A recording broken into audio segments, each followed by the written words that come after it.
జంక్షన్లు jam, Hyderabad లో గాడి తప్పిన ట్రాఫిక్, 10 రోజులుగా ఆగమాగం, పీక్ అవర్స్ లో కంట్రోల్ ఉంటలే, పాయింట్ డ్యూటీలో కనిపించని పోలీసులు, నియంత్రణ మొత్తం సిగ్నల్లకే వదిలేసిండ్రు, పట్టించుకోని పెద్ద ఆఫీసర్లు, ఉదయం సాయంత్రం జనాలకు ట్రాఫిక్ ఇక్కట్లు, రాత్రి 8 గంటలు దాటితే నడి రోడ్డుపై నరకమే అంటూ హైదరాబాద్ బేగంపేటలో ట్రాఫిక్ జామ్ అయినటువంటి ఫోటోను చూపిస్తూ చెప్తా ఉంది. హైదరాబాద్ సిటీలో ట్రాఫిక్ గాడి తప్పుతున్నది, కంట్రోల్ చేసేవారు లేక ఎక్కడికక్కడే జంక్షన్లు జామ్ అవుతున్నాయి. ఉదయం సాయంత్రం సమయాల్లో పరిస్థితి ఘోరంగా ఉంటున్నది. వాహనాలు ముందుకు కదలక నడి రోడ్డుపై జనం నరకం చూస్తున్నారు. గత 10 రోజులుగా ఇలానే ఉంటున్నది. విఐపీలు వచ్చి వెళ్లే సమయాల్లో మాత్రమే కనిపించే ట్రాఫిక్ సిఐలు, ఎస్ఐలు వాహనాల రద్దీ ఎక్కువగా ఉండే సమయంలో రోడ్లపై ఉండడం లేదు.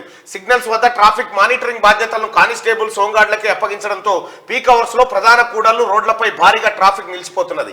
ఈ నేపథ్యంలోనే ఇటీవల ట్రాఫిక్ జామ్ పై సీఎం రేవంత్ రెడ్డి సీరియస్ అయ్యారు.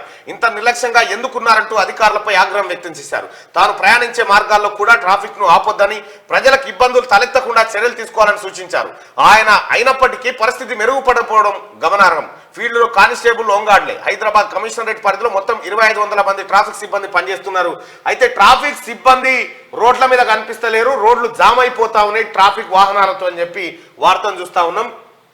దాన్ని వెంటనే సరి చేస్తారు అధికారులు, సరి చేయాల్సినటువంటి అవసరం ఉంది. లేకపోతే ఏకంగా ముఖ్యమంత్రి నా కోసం ప్రజల్ని ఇబ్బంది పెట్టకండి, ట్రాఫిక్ ఆపకండి అని చెప్పి ముఖ్యమంత్రి చెప్పిన తర్వాత మరి ఎందుకు జామ్ అవుతా ఉన్నాయి? కేసీఆర్ ఉన్నాడు అనుకుంటున్నా, ఇంకా లేడు భయ్. ఇప్పుడు రోడ్డు ఎక్కురి,